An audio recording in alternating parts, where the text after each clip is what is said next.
Bonjour à tous, donc dans cette vidéo nous allons apprendre à calculer des longueurs en s'aidant des rapports trigonométriques. Pour illustrer, on va prendre l'application du cours G4, la deuxième question de cette application sur les longueurs, qui nous donne un triangle ABC. On sait qu'il est rectangle en A, on connaît la longueur BC qui vaut 5,2 cm, et la mesure de l'angle ACB qui vaut 23 degrés. Le dessin n'est pas fait dans l'exercice, donc nous on commence par faire un schéma pour pouvoir se représenter la situation, ce sera beaucoup plus simple. Ce qu'on nous demande dans l'exercice, c'est de trouver cette fameuse longueur AC que j'ai mise en rouge, c'est elle qu'on cherche. Alors, nous, on ne va pas pouvoir utiliser l'égalité de Pythagore, puisque l'égalité de Pythagore nous demande de connaître au moins deux longueurs, mais on va pouvoir utiliser la trigonométrie, puisqu'on connaît un angle et une longueur. Pour utiliser la trigonométrie, c'est la même condition que pour Pythagore. Il faut absolument que le triangle soit rectangle. Donc la première chose à faire, donc on est sur la question 2, c'est de citer comme quoi la condition est bien remplie.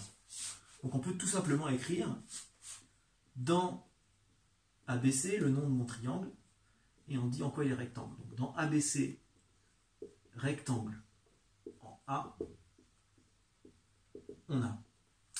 Qu'est-ce qu'on a dans mon triangle ABC rectangle en A? Trois rapports trigonométriques possibles. Je ne vais pas citer les trois, je vais citer celui qui me permet de trouver la longueur AC.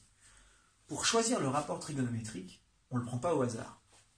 On se place du point de vue de ce qu'on connaît. Et moi, je connais que deux choses, la mesure d'un angle et cette longueur-là. Donc je vais me placer du point de vue de l'angle que je connais. Je connais l'angle C.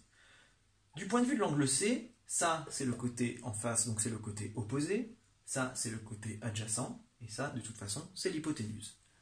Je connais l'hypoténuse, donc je vais prendre une formule qui utilise l'hypoténuse. Je ne prends pas le côté opposé parce que, 1, je ne le connais pas, et 2, ça ne m'intéresse pas, je ne sais même pas ça que je cherche. Donc je vais utiliser l'hypoténuse et du coup le côté adjacent, puisque c'est ça que je cherche. Donc quelle est la formule qui utilise hypoténuse et adjacent? C'est le cosinus.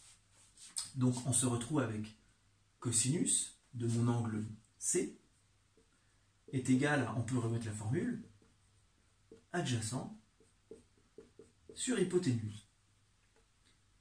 Alors, on va ensuite à la ligne, du coup la cosinus de mon angle C. Est-ce que je connais l'angle C? Bien sûr, 23 degrés, donc le cosinus de 23 degrés doit être égal au côté adjacent. Le côté adjacent, je ne le connais pas, c'est AC.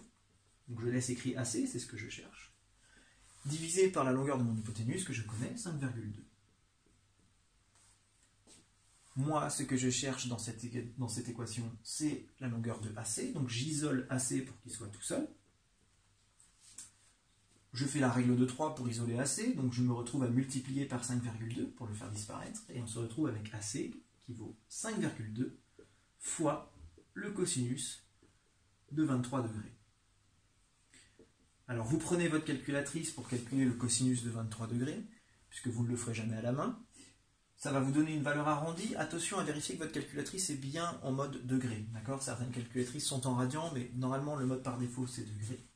Et vous trouvez environ 4,8 cm. Voilà, j'espère que c'était suffisamment clair. Et j'aimerais que vous gardiez bien à l'esprit qu'on ne se retrouve pas toujours à faire une multiplication. Ici, mon inconnu est au numérateur, au-dessus de la fraction. Mais dans certains cas, on aurait peut-être pu chercher l'hypoténuse. Et si on cherche l'hypoténuse, on se retrouve avec une inconnue qui est au dénominateur. Et du coup, quand on fait la règle de 3, on ne se retrouve pas à faire une multiplication, mais une division. Donc soyez bien attentifs avec ça. Mais sinon, j'espère que c'était assez clair et que s'il y a la moindre remarque, vous m'en ferez part.